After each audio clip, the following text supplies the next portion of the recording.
दोस्तों, राम राम। उम्मीद है आप सब बहुत अच्छे होंगे। मेरी गाड़ी मेरे जीवन का एक अभिन्न हिस्सा बनती चली जा रही है। यहाँ पे वीडियो बनाना अब शायद मुझे बहुत अच्छा लगता है। जीवन की ढेर सारे अनुभव को आपसे शेयर करना पसंद करता हूँ। 90s का दौर था जब हम क्लास 6 में, 7 में, 8 में, 9th में हुआ करते थे। मुझे याद है कि सन 1997 में मैंने पहली बार हाई स्कूल की परीक्षा दी थी और किसी कारणवश मैं 97 में फेल हो गया। नकल का मैं शुरू से पूर्व विरोधी रहा हूँ और 97 में बीजेपी गवर्नमेंट भी थी यूपी में। आप सभी को पता होगा, कल्याण सिंह जी की गवर्नमेंट थी। तो मैं फेल हो गया। फिर मैं 98 में, और मैं फेल हुआ था मैथमेटिक्स से। बनिया परिवार से हूँ। आप कहीं न कहीं ये सोचेंगे कि बनिया परिवार का लड़का मैथमेटिक्स में फेल होता है। हाँ, फेल हो गया, क्योंकि जो मेरी सबसे मजबूत सब्जेक्ट हुआ करती थी वो तीन चार थी। पहली मेरी सबसे ऊपर थी अंग्रेजी, दूसरी हिंदी, तीसरी संस्कृत और चौथी मेरी केमिस्ट्री बहुत अच्छी थी। मुझे बड़े बड़े सूत्र बहुत आसानी से याद रहते थे। जैसे आपको यदि याद होगा तो फिटकरी का सूत्र हुआ करता था, जो आज भी मेरे जेहन में कहीं न कहीं याद है। आप मिलाइएगा, कहीं मैं गलत तो नहीं बोल रहा। शायद उसका हुआ करता था K2SO4 into Al2SO4 thrice into 24H2O। अगर गलत होऊंगा तो माफ़ कीजिएगा, क्योंकि 26 साल हो गए पढ़े हुए। 28 साल। तो 90s के दौर में जब हम पढ़ाई किया करते थे तो पिताजी मेरे बहुत मेहनती थे। अक्सर हिंदू फैमिलीज़ में जो बड़ा बेटा होता है उसको जिम्मेदारियां महसूस करनी होती हैं, समझना पड़ता है, करना पड़ता है। आज मैं शायद इतनी बातें आपसे इसीलिए कर पाता हूँ क्योंकि छोटे उम्र से मुझको लगना पड़ा, जिम्मेदारियां देखनी पड़ी, सब कुछ संभालना पड़ा, बात बात पे विचार करना पड़ा, विचारवान बनना पड़ा। तो शायद मैं इसलिए आप सभी के आशीर्वाद से, मेरा अपना इस पे कोई ईगो नहीं है कि मैं बहुत विचारवान हूँ। जीवन के अनुभव से मैंने सब कुछ सीखा, बात करना भी सीखा, व्यवहार करना भी सीखा। तो 90s के दौर में पिताजी बहुत मेहनत कर रहे थे, स्ट्रगल कर रहे थे। घर परिवार से अलग कर दिए जाने के नाते उन्होंने काफ़ी स्ट्रगल किया और उन्होंने एक अपनी बेहतरीन दुनिया बनाई हम सब के लिए। बहुत सारे साल वो भाड़े पे रहे। मैं थोड़ा भावुक भी हो रहा हूँ। तो उन्होंने फिर अपना मकान बनाया। तो कहीं ना कहीं उनका बहुत सारा स्ट्रगल मेरे मूड को, मेरे जीवन को प्रभावित करता रहा। और सबसे बड़ी बात है, मेरे पिताजी ने अपने पिताजी का बहुत सम्मान किया, बहुत देख रेख किया। जो ये चीजें भी मेरे मन के अंदर डालती थी, या मैं स्वयं सोचता था कि वो जितना सम्मान कर पाए अपने पिता का या देख रेख कर पाए, क्या हम भी उतना कर पाएंगे। मुझे खुद पे सस्पेक्ट होता था कि शायद मैं उतना कर नहीं पाऊंगा। लेकिन कहीं ना कहीं ये जो सीख थी वो उनके करने से मुझे देखने में मिली। तो मेरी अपनी जो बात है वो परिवार अलग होने के नाते 6-7 क्लास में भी मैं पढ़ता था, पापा बाहर जाते, मैं आके दुकान पे अपना मतलब घर पे बस्ता रख करके अपना दुकान में लग जाता था। यानी 6, 7, 8 क्लास से ही जो है चीज़ों को करना देखना पड़ा। और क्लास 9 के बाद मैंने 10 किया, 98 में पास हुआ मैं। और फिर मैंने 99 में पिताजी के सारे काम को देखते हुए, उनकी मेहनत, उनके अकेलेपन को देखते हुए मेरे मन ने ये फैसला किया कि मैं बिजनेस करूँगा और मैं अपने पिताजी के कामों में उनका सहयोग करूँगा, क्योंकि मेरे मन में कहीं न कहीं ये बातें टीसती थी कि उनके बाद फिर कौन जो हमारे बिजनेस, पारिवारिक बिजनेस को संभाले। मेरे बहुत सारे दोस्त सफल हुए, उन्होंने 12वीं पास करके, मैं समझता हूँ मेरे 10 से ज़्यादा, हमारी बैच में 60 लड़के थे, 35-40 लड़के आज गवर्नमेंट जॉब में होंगे। कोई मर्चेंट नेवी में था, 10 मेरे दोस्त एयरफोर्स में हैं। एयरफोर्स से रिटायरमेंट लेने के बाद 15-20 साल बाद वो फिर कहीं सरकारी बैंकों में एज ए कैशियर या फिर और सारी नौकरियां उन्होंने करी। कोई सिविल सर्विसेज में जो है फिर गए, तैयारी भी कर रहे हैं। मेरा एक मोटो था, सिर्फ मुझे अपनी दुकान देखनी है, अपना व्यापार देखना है, जो मेरे पिता का, मेरे दादा से मेरे पिता से मेरा। पर मेरी अपनी जो दुकान है वो मेरे पिता से ही आती है, मेरे दादा से नहीं आती है, क्योंकि वो मेरे पिता से आई। मेरे पिता ने अपनी दुकान अलग होकर के बनाई और वहाँ फिर मैं दादा से नहीं जोड़ना चाहूँगा, क्योंकि ये मेरे पिता का सक्सेसफुल था कि उन्होंने अपनी दुकान बनाई और उस पे हम आए। उनको देख करके, उनको सीख करके हम आगे बढ़े। तो जब कभी मैं 7वीं 8वीं क्लास में पढ़ता था, कहीं खेलने जाता, उस वक्त जैसे आप जानते हैं हम लोग छोटे थे तो गुल्ली डंडा, गोली, क्या क्या चीज़ें थी। हाँ, तो पिताजी अकेले थे, गलती उनकी भी नहीं कही जा सकती, पर हमें बहुत ज़्यादा समय नहीं मिला। अगर हम कहीं गुल्ली डंडा खेलते हुए मिल जाते तो आप जानते हैं कि वो दौर मोबाइल का नहीं था, गिल्ली डंडा, गोली, क्या क्या। तो मैं बहुत बढ़िया गिल्ली डंडा खेलने में था, मारता बहुत दूर जाता था और दूर से मेरा जो है ना वो क्या नाम है, गोली का निशाना भी बड़ी शानदार था। ये ऐसे रख करके मैं ऐसे मारता, बड़ी दूर पे तुरंत लग जाता था, तो बड़ा निशानची था मैं। लेकिन अगर कहीं गलती से खेलते वक्त, पिताजी अकेले थे, उनकी कोई गलती नहीं, मैं ब्लेम नहीं करना चाहता, तो वो अगर हम आसपास कहीं खेल रहे होते तो वो दुकान पे अकेले परेशान होने के नाते आते और वहीं मुझको पाते तो वहीं दोस्तों के सामने कूट देते पटक के। तो ये चीजें थी हमारे साथ, वो उनका आशीर्वाद था जिसकी वजह से मैं आज ऐसा बोल पाता हूँ, ऐसा समझ पाता हूँ, या फिर मैं अपने कभी जीवन में या बिजनेस में या ऑफिस के काम में मैं इसीलिए सफल हूँ कि अगर उन्होंने मुझको कूटा नहीं होता तो शायद मैं सफल नहीं होता।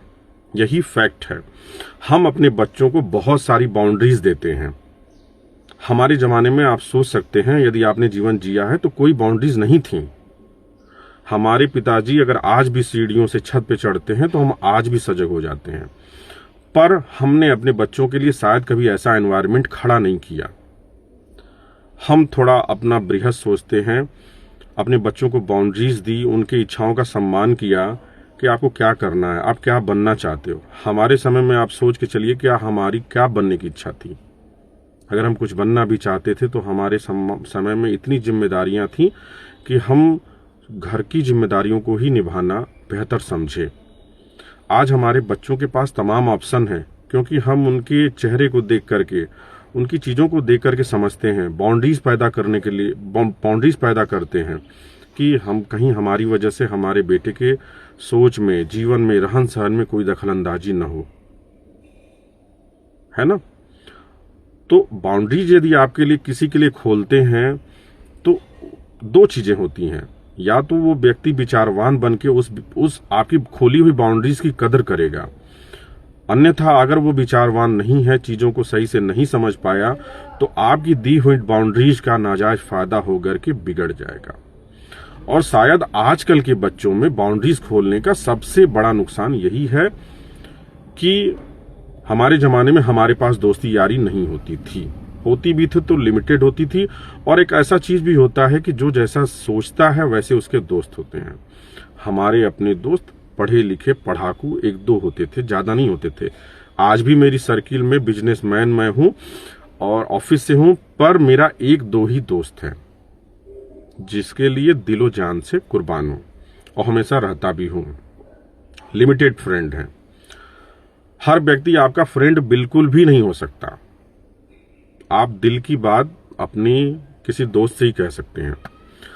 तो हम अपने बच्चों को बाउंड्रीज देते हैं, उनकी इच्छाओं का सम्मान करते हैं कि बेटा तुमको डॉक्टर बनना है, इंजीनियर बनना है, बिजनेसमैन बनना है, क्या बनना है तुम अपनी चॉइस रखो। तो कहीं ना कहीं हमारे बच्चों की भी ये जिम्मेदारियां हो जाती हैं कि जब इतने फ्रेंडली अगर पेरेंट्स मिलते हों तो उनकी बात को समझ करके चीजों को आगे बढ़ना चाहिए। हम तो कूट गए इसलिए अच्छे हो गए, हमने आपको नहीं कूटा तो फिर आपको विचारवान बनना जरूरी है। और शायद हमारे जीवन में जितनी सुविधाएं नहीं थी, बिल्कुल आपके जीवन में हजार सुविधाएं हैं। हमारे जीवन में तो एसी नहीं था, इन्वर्टर नहीं था। आपके जीवन में एसी, इन्वर्टर, गाड़ी घोड़ा सब कुछ है। इसलिए आपको और भी ज्यादा विचारवान बनना पड़ेगा, जिम्मेदारियों को संभालने पड़ेगा। मैं अब एक नई टॉपिक पे आता हूं। बिजनेस का काम मैंने किया। साल 2002 से ही मैंने ऑल ओवर इंडिया का लाइसेंस बना करके काम करना शुरू किया। मैं बहुत सफल रहा, हमेशा बहुत सफल रहा। उतार चढ़ाव जीवन में होता रहता है, उतार चढ़ाव भी बहुत सारे आए। आप जानते हैं एक बिजनेसमैन व्यक्ति को बहुत ज्यादा समय नहीं मिल पाता, ठीक ना। वो दुकान से घर, घर से दुकान, फिर कहीं ना कहीं दोस्तों को लेकर के, या फिर अचानक एक मोड़ आता है मेरे जीवन में 2022 में। ICICI से जुड़ने का मौका मिलता है। चूंकि एक बिजनेसमैन मैं था, मेरे बैकग्राउंड की वजह से मेरे पास अपने कस्टमर स्वयं थे, अपने स्वयं कस्टमर्स थे, मेरे अपने ग्राहक भी थे, मेरे अपने जो व्यवसायी भी थे। सबका सहयोग मिला, सबका प्रेम और सबका आशीर्वाद मिला। और उन सभी के आशीर्वाद से मैंने साल 2023 में पहले साल ही ICICI में आपकी वजह से, आपके प्रेम और आपके आशीर्वाद से टॉप किया। टॉप 3 में आजमगढ़ शहर में मेरी अपनी एक जगह थी, जिसके लिए मैं हमेशा आपका आभारी हूं, रहूंगा। बहुत मेहनत मैंने की और एक ऑफिशियल लाइफ भी जो थोड़ा जीने का मन था उसका भी एक अनुभव किया। मेरे मैनेजर मिले, ब्रांच मैनेजर मिले, रीजनल मैनेजर मिले, ICICI के इंडिया के बड़े अधिकारियों से मिला, जिसका अनुभव बहुत अलग था। बिजनेस एक अलग चीज होता है, ऑफिशियल लाइफ एक अलग चीज होती है। सारे अनुभव मैंने किया, पर एक चीज सिखा दूं या बता दूं या मैं स्वयं सीख लूं, जीवन में ईमानदारी ही आपकी सबसे बड़ी पूंजी है। आप परेशान हैं, फिर भी अच्छे से ईमानदारी से काम करते रहिए। एक ऐसा दौर आएगा जब सब कुछ अच्छा हो जाएगा। आप बहुत नुकसान में भी हैं, ईश्वर का आशीर्वाद आपको लगेगा और आप फिर उस पुराने बुरे दौर से वापस जरूर लौट आएंगे।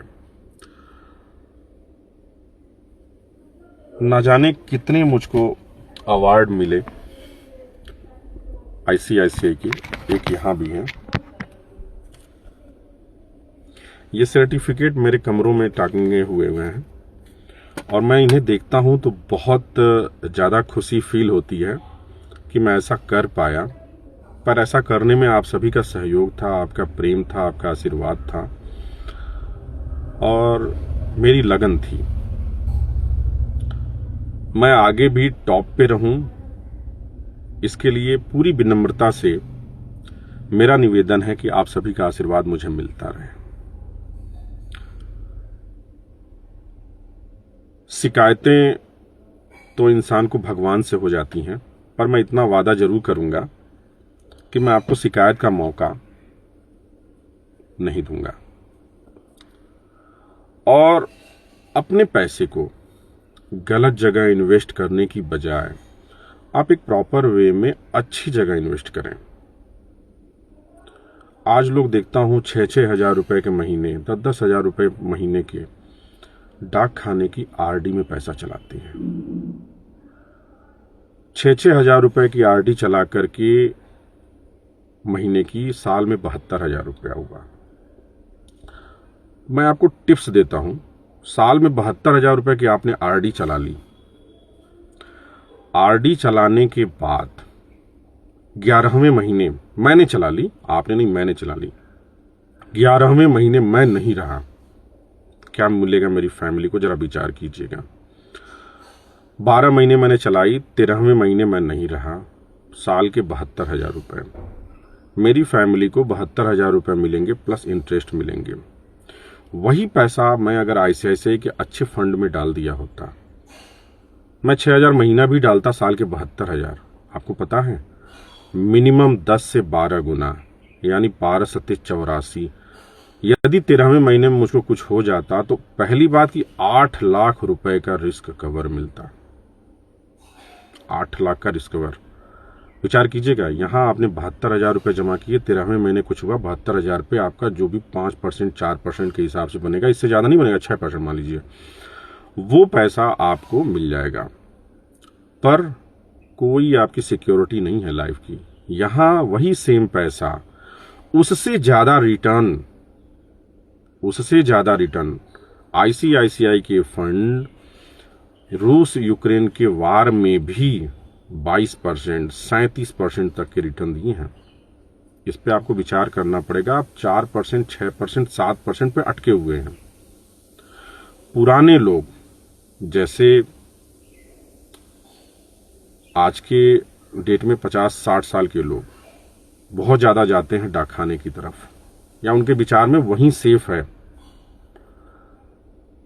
पैसा नुकसान होता है, पैसे की वैल्यू नहीं बढ़ती। यहां आपके पैसे की वैल्यू बढ़ती है, आप सिक्योर्ड भी होते हैं। ये टॉपिक आपको कहीं ना कहीं चुनना पड़ेगा।